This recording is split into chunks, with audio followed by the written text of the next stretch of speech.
Next है Wurtz reaction में characteristics of Wurtz reaction, क्या क्या इंपॉर्टेंट पॉइंट्स है। Characteristics of Wurtz reaction, Wurtz reaction की क्या कैरेक्टरिस्टिक्स है। वुड्स रिएक्शन सिंपली अगर लिखना है, एकदम सिंपली RX या 2RX करता हूं, NaDe ड्राई ईथर में बनेंगे RR और NaX कर देता हूं, ठीक है। चाहे तो 2 Na यूज करो, 2 NaX रिमूव कर दो। सिंपल ये रिएक्शन है। इसमें मैं कौन सा अल्केन नहीं बना सकता हूं, कौन सा अल्केन बिल्कुल भी नहीं बन सकता, इम्पॉसिबल है। ऐसा कौन सा अल्केन है। अनसिमेट्रिकल, जैसे अगर मैं 2 यूज करूं, इसमें अगर मैं यूज करूं RX plus R-X Na plus D, Na plus in presence of dry ether, तो इधर क्या क्या फॉर्म हो सकता है। एक रेडिकल R का बनेगा, एक रेडिकल R- का बनेगा, ये दोनों अलग लिए हैं मैंने, ठीक है। तो R कंबाइन करूंगा तो बनेगा RR। नेक्स्ट R- का रेडिकल और R का एक रेडिकल अगर कंबाइन करूं तो ये फॉर्म हो सकता है। दोनों रेडिकल अगर R- के हैं, इन नेक्स्ट पॉइंट था, अभी तुमने अनसिमेट्रिक बोला इसलिए बता ही देता हूं, R' आएगा। जैसे इधर 2 कार्बन हो R में, R- में 3 कार्बन हो, अनसिमेट्रिक भी फॉर्म किया जा सकता है, लेकिन साथ में ये भी बनेंगे, फिर इसको सेपरेट करना टफ है। सिमेट्रिकल मेनली बनते हैं। मैंने ये क्वेश्चन पूछा है कि कौन सा फॉर्म ही नहीं हो सकता, कौन सा अल्केन बिल्कुल फॉर्म नहीं हो सकता है। थोड़ा सा कॉमन सेंस का यूज करो, कौन सा अल्केन बिल्कुल फॉर्म नहीं हो सकता है। मीथेन नहीं फॉर्म हो सकता। मीथेन कैसे फॉर्म होगा, कम से कम 2 कार्बन तो रहेंगे ही ना। मीथेन फॉर्म नहीं हो सकता। फर्स्ट कैरेक्टरिस्टिक्स यही है वुड्स रिएक्शन की। मीथेन कैनॉट बी, लिखो, methane cannot be prepared by this method. Methane cannot be prepared by this method. इस मेथड का यूज करके तुम मीथेन को प्रिपेयर नहीं कर सकते हो, बाकी सब कुछ प्रिपेयर हो सकता है।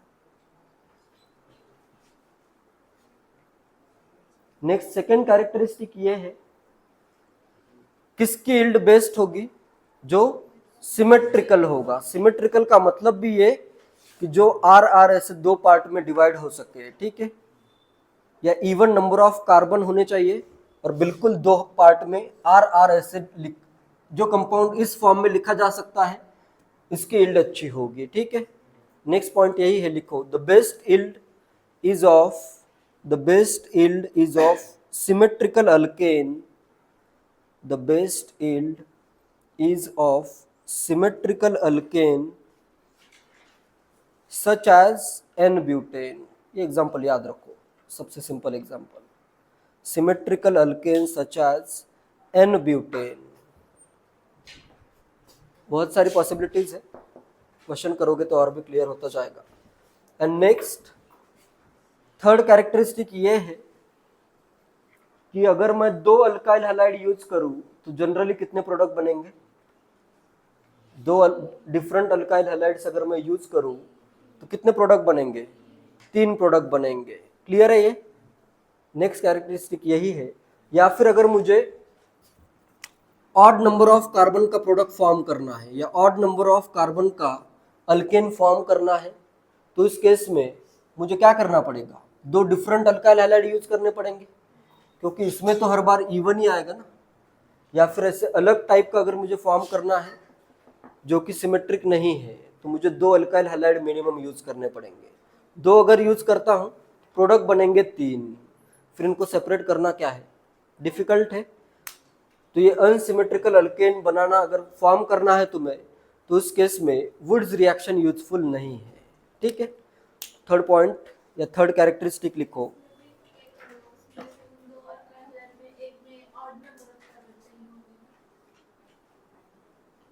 ठीक है, लिखो, सब आ जाएगा क्वेश्चन में, सब कवर होगा। When 2 different alkyl halides, when 2 different alkyl halides undergo Wood's reaction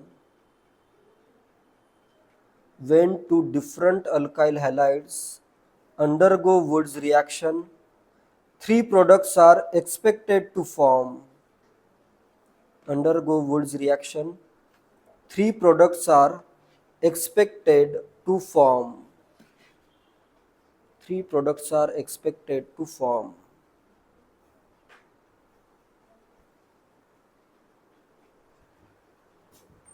clear है? इसका एग्जाम्पल भी मैं अभी नहीं दे रहा हूं क्योंकि ये क्वेश्चन के फॉर्म में मैं 7-8 क्वेश्चन करवाऊंगा, उसी में इसका एग्जाम्पल भी आएगा, तुम फाइंड करोगे आंसर, ठीक है?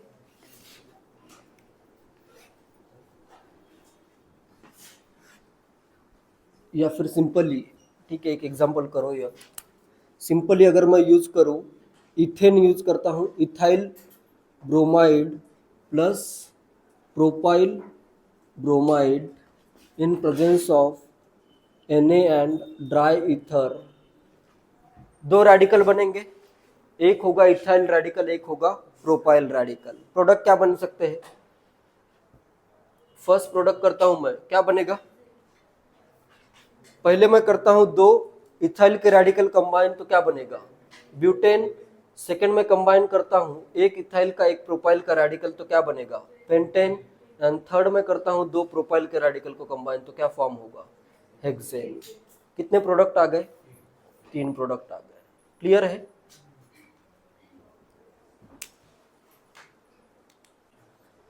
नेक्स्ट कुछ इंपॉर्टेंट पॉइंट्स है। इंपॉर्टेंट पॉइंट्स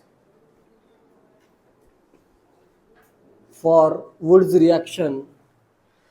वुड्स रिएक्शन जो भी जिस भी अल्काइल हैलाइड की हो रही है उसमें एसिडिक हाइड्रोजन प्रेजेंट नहीं होना चाहिए।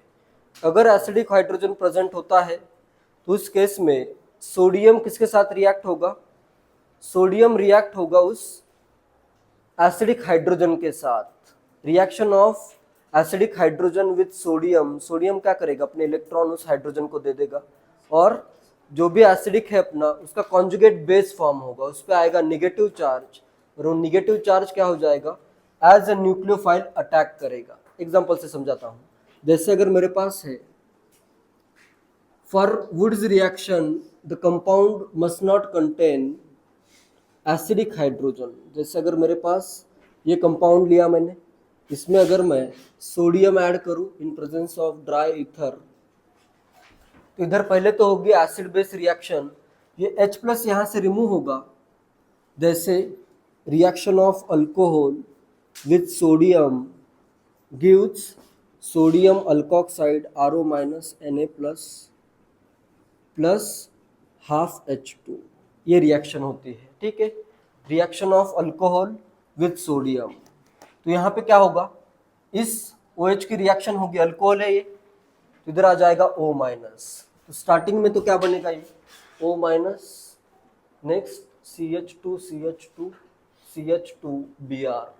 नेक्स्ट क्या होगा? इसका अटैक होगा इधर और ये न्यूक्लियोफिलिक सब्स्टिट्यूशन हो जाएगा। ये न्यूक्लियोफाइल का अटैक, इस न्यूक्लियोफाइल ने इस Br को क्या कर दिया? सब्स्टिट्यूट कर दिया। तो प्रोडक्ट क्या बनेगा?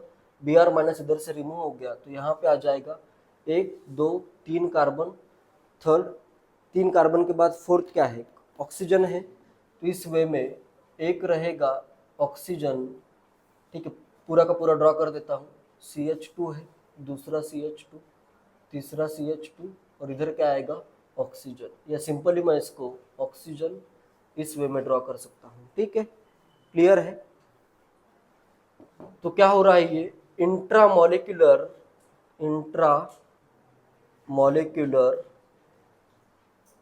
सब्स्टिट्यूशन हो रहा है, सब्स्टिट्यूशन। अगर एसिडिक हाइड्रोजन प्रेजेंट होगा तो इस केस में डाइमराइजेशन नहीं होगा, इंट्रामोलिकुलर सब्स्टिट्यूशन हो जाएगा। क्लियर है? तो नेक्स्ट पॉइंट लिखो, फिर ये नोट करो। लिखो, we cannot use, first point,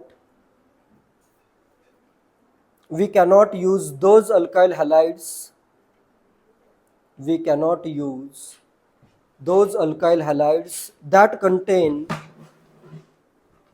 acidic hydrogen we cannot use those alkyl halides that contain acidic hydrogen, because in that case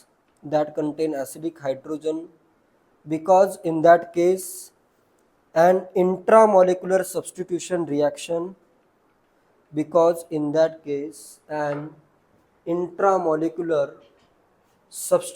reaction will take place.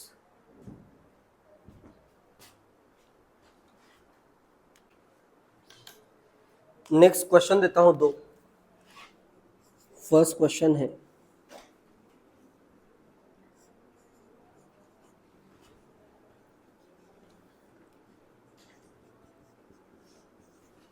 And second question करता हूं.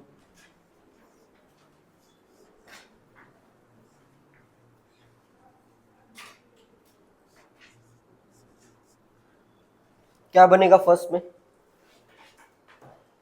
2 carbon यहां पे बनेगा O-, ये इधर attack करेगा. Product क्या बन जाएगा?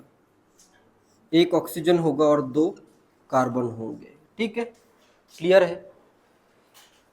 सेकंड में Na ईथर, 1 2 3 4 इधर बना O-, इसने अटैक किया, Br- रिमूव हो गया. 4 कार्बन 1 ऑक्सीजन, इधर ये ऑक्सीजन करता हूं और 4 कार्बन करता हूं. इसका नेम क्या है? इसका नेम, यहां पे अगर पाई बॉन्ड होता तो नेम क्या होता? फ्यूरान होता. अगर पाई बॉन्ड होता तो फ्यूरान होता. इसमें 4 हाइड्रोजन एटम ऐड हुए हैं.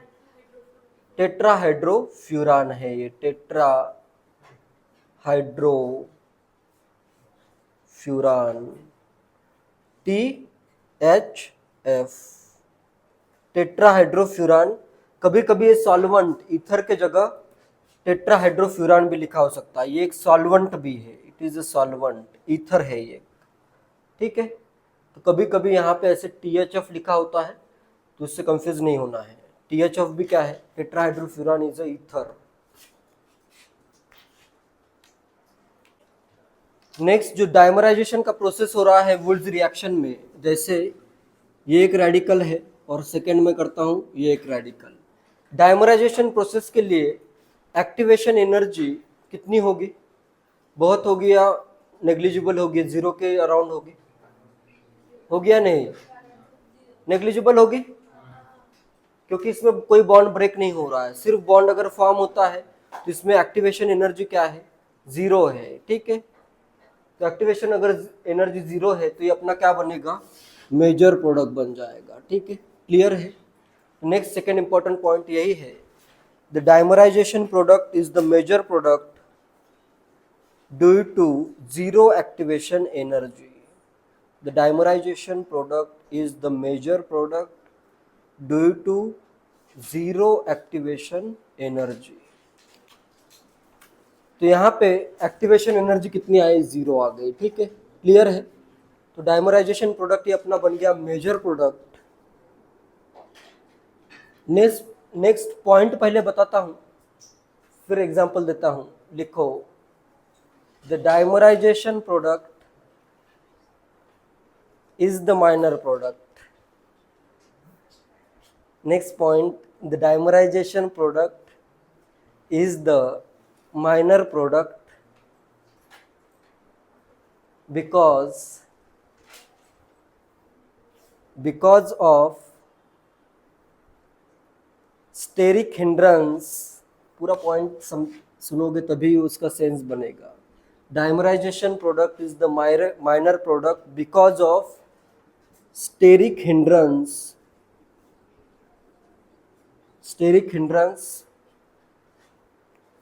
in tertiary free radicals. Steric hindrance in tertiary free radical. Dimerization product is the minor product because of steric hindrance in tertiary free radicals. Tertiary free radical में dimerisation का product minor product होता है, क्योंकि उसमें बहुत सारा steric hindrance है. जैसे अगर मुझे रिएक्शन करनी है इसमें मैं लेता हूँ कार्बन, करता हूँ Br CH3 CH3 CH3। थोड़ा सा दिमाग लगाओ, अभी इस पॉइंट का यूज करो। इधर दिया है मैंने सोडियम और इथाइल डाइथाइल ईथर कर देता हूँ, ठीक है। तो इसमें भी रेडिकल क्या फॉर्म होगा, रेडिकल फॉर्म होगा C, इधर आ जाएगा CH3, नेक्स्ट इधर आएगा CH3 और यहाँ पे और एक होगा CH3। अभी ये क्या है, बहुत स्टेरिकली हिंडर्ड है, तो ये इजीली दूसरे के साथ डाइमराइज नहीं होगा। तो यहाँ पे इसके अगर मैं 2 यूनिट यूज करूं तो 2 पॉसिबिलिटी है। डाइमराइजेशन का प्रोडक्ट अगर माइनर प्रोडक्ट है तो मेजर प्रोडक्ट क्या होगा, डाइमराइजेशन से अगर माइनर प्रोडक्ट बन रहा है तो रेडिकल का क्या होगा फिर, इतना कैसे जल्दी भूल जाते हो। डिसप्रपोर्शनेशन से मेजर प्रोडक्ट बनेगा। 2 ही पॉसिबिलिटी हो सकती है, रेडिकल या तो डाइमराइज हो जाए, डाइमराइज अगर होता है तो इसमें बनेगा कार्बन कार्बन, इस पे 3 CH3 करता हूं और इस पे भी कर देता हूं मैं 3 CH3। तो स्टेरिक हिंड्रेंस इसमें बहुत ज्यादा है, तो ये अपना क्या बन गया, इधर माइनर प्रोडक्ट बना है इस रिएक्शन के लिए। एंड सेकेंड पॉसिबिलिटी क्या है, डिसप्रपोर्शनेशन से मेजर प्रोडक्ट बनाना है इसका, ठीक है। ये इजीली डिसप्रपोर्शनेट हो जाएगा, डिसप्रपोर्शनेशन होगा। तो क्या बनेगा इसका, अगर डिसप्रपोर्शनेशन करना है तो यहाँ पे मैं क्या करता हूँ, क्या क्या प्रोडक्ट बनेंगे, एक तो बनेगा अल्केन, एक बनेगा अल्कीन। अल्केन के लिए मैं ड्रॉ करके बताऊं या डायरेक्टली बताऊं, ये एक लेता हूं। नेक्स्ट मैं क्या करता हूं, एक का ऐसे CH3, C का रेडिकल CH3 है, CH3, इसका मैं हाइड्रोजन ले लेता हूं, CH2H करता हूं। इसका एक इलेक्ट्रॉन इधर, ये एक इलेक्ट्रॉन इधर, एक इलेक्ट्रॉन मैं इसको देता हूं, एक इलेक्ट्रॉन इधर से, इसका बॉन्ड इसके हाइड्रोजन के साथ फॉर्म करता हूं और यहाँ पे क्या आ जाएगा, पाई बॉन्ड आ जाएगा, ठीक है। तो प्रोडक्ट क्या क्या बनेंगे, एक तो बनेगा अल्केन CH और 3 CH3, अल्केन फॉर्म हुआ एक, और साथ में क्या फॉर्म हुआ, CH2 double bond C CH3 CH3, CH2 double bond C CH3 CH3। कर सकते हो। डिसप्रोपोर्शनेशन का प्रोडक्ट फाइंड करना तो बहुत इजी है, एक अल्केन फॉर्म कर दो, एक हाइड्रोजन इसको दे दो, तो ये बन गया अपना अल्केन। नेक्स्ट क्या फॉर्म हो गया, एक अल्कीन फॉर्म हो गया। तो सिंपल इसको अगर समझना हो, ये एक रेडिकल था, ये एक रेडिकल था, डाइमराइजेशन से बना ये वाला प्रोडक्ट, क्लियर है, ये माइनर हो गया। एंड नेक्स्ट इसी रेडिकल में ये एक रेडिकल है अपना, सेकंड रेडिकल ये, इसका एक हाइड्रोजन मैं इसको दे देता हूँ, तो एक तो बन जाएगा ये एक हाइड्रोजन इधर दे दिया, और दूसरा क्या बन जाएगा, ये बन जाएगा, क्लियर है। तो इस वे में तुम ये अपने मेजर प्रोडक्ट आ जाएंगे। सिंपली अगर नोट क्वेश्चन को सॉल्व करना है तो इस वे में सॉल्व किया करो। ये तो भी हाइड्रोजन का ट्रांसफर अपने को देखना था, इसलिए मैंने इस वे में ड्रॉ किया है। आंसर तुम डायरेक्टली फाइंड कर सकते हो। तो बस ये याद रखना है, 3 डिग्री का अगर टर्शरी अल्काइल हैलाइड के केस में वुड्स रिएक्शन यूजफुल है क्या, डाइमराइजेशन का प्रोडक्ट नहीं बन रहा है इसमें, तो Wurtz reaction is not useful. तो इसमें नेक्स्ट पॉइंट नोट करो, Wurtz reaction is not useful for tertiary alkyl halide या 3 degree alkyl halide. Wurtz reaction is not useful for 3 degree alkyl halide.